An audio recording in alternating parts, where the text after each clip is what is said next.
After the interrogation, questions, and answers by the Canadian authorities, and it was not only their right but was their duty to protect their country from any danger, any threat. And they were alarmed when they saw the information on my passport.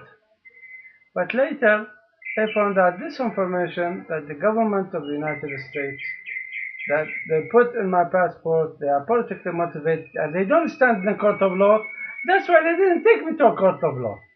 They did not. So this is what they issued me. She said, visitor record. Visitor record. My name, Noah Saadun. This is the number for it. That's what they issued me. After they determined that I'm not a threat in any way, shape, or form. Okay. But they told me I have to leave by August 25th. So I was in on June 26th, and I was allowed to stay until August 25th of 2009. You see, this is what they have issued me from the city of Windsor, the border crossing from Detroit, Michigan, the United States, into Canada. Not authorized. This does not authorize a re-entry. So if I have to go back to Canada, I have to go through the whole thing. But why should I? I don't need to, because I don't have American passport. It's done and over with. I denounce my U.S. citizenship. So it's going to be a different story if I want to go back to Canada, if I want to visit Canada.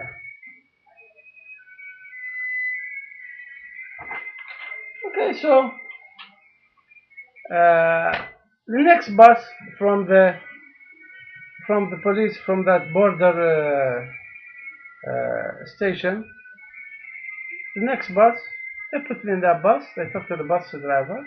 They put me on the bus, same company, and I went on my way to Toronto, Canada. Finally, free at last from the USA's persecution, from the USA's attempts on my life.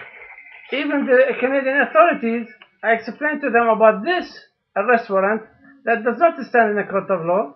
And this part of their questioning of what happened, why they arrested me, I said, well, ask them. There's no offense. They said resisted arrest. They told me, what did they arrest you for? I said, ask them. No complaint was ever filed. It's all politically motivated. They want,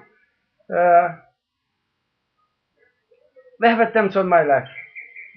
Anyhow, so this one, when somebody check on the internet, any government authorities, that does not stand in a court of law. It didn't stand in the Canadian court of law. That's why they didn't take me to the court and deny me entrance. Plus the other information that the USA, that criminal USA government put on my passport. Why they are criminals? Because they are committing treason to the Constitution of the United States. I'm going to come to that. I'm going to point here to the United States Supreme Court case laws that describes their actions as a treason to the Constitution of the United States. On top of all that, would describe this their action, the government's action, as warring against the Constitution of the United States. And these two cases are still good. So what I did in Canada, God helped me. I found a hotel. I mean, you cannot find a hotel for $50 a night. You'll be lucky. In Toronto, if I find $50 a night in a hotel, I mean nice, respectable hotel, safe, respectable place for respectable person like me to go there. But you know, God is good, as they say, and His grace is upon me all this time. He wants something to be done through me. He wants the whole truth of the 9/11 to be to be known to the world, and then for the world to decide what they want to do with it, and he's going to judge. He's going to judge us all. He's going to judge us all.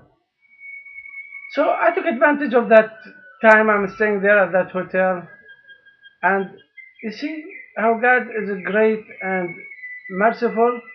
From $50 a night, then I found out a deal at the same hotel that I stayed the whole month for $20 a day. Could you believe it? It's a beautiful place, respectable place, a clean place, secure and safe place. What is that place? That place is University Hostel, or they call it dorm.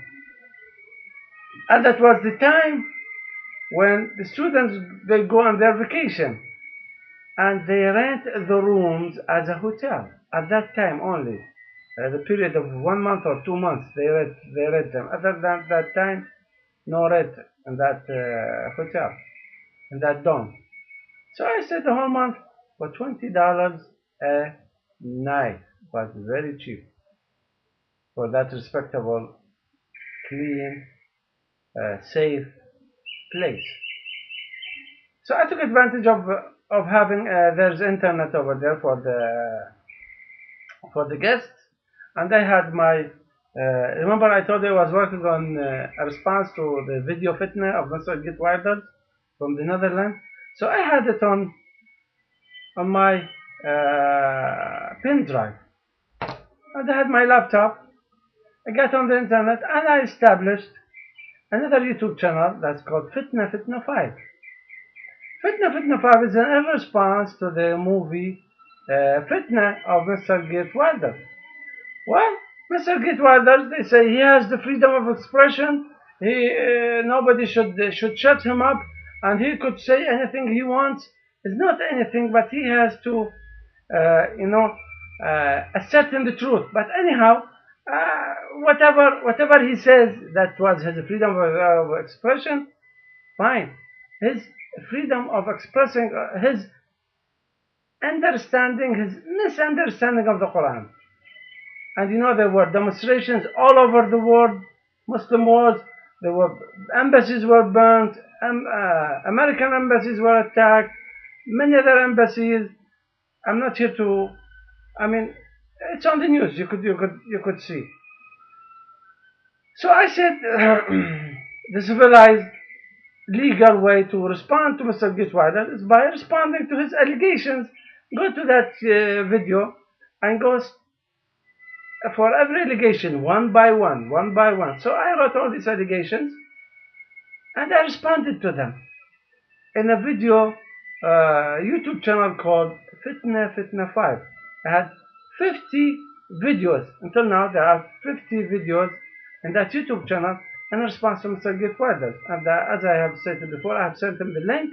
I've sent him letter about that Fitna 5 YouTube channel, and I sent it to all the members of his party in the government. And I told them they have any reply, they are more than welcome. They could post their replies on YouTube, and I would, and then let the whole world see it.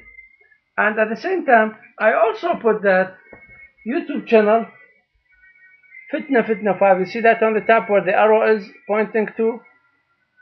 It says Fitna 5.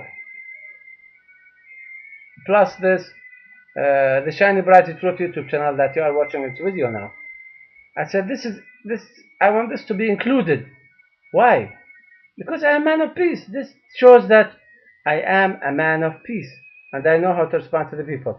On top of all that, I said I want my application for political asylum in Venezuela to be part of this application, and you could get it from refword.com or .org. So I have nothing in secret. In secret, I have said nothing. So let the whole world see the truth, and let the whole world decide who is right, who is wrong. Let the whole world decide. Should I get political asylum in Canada, and in Finland? Should they give me asylum in their country? Well, this is the whole truth. as much as I could to put of the truth in this YouTube channel.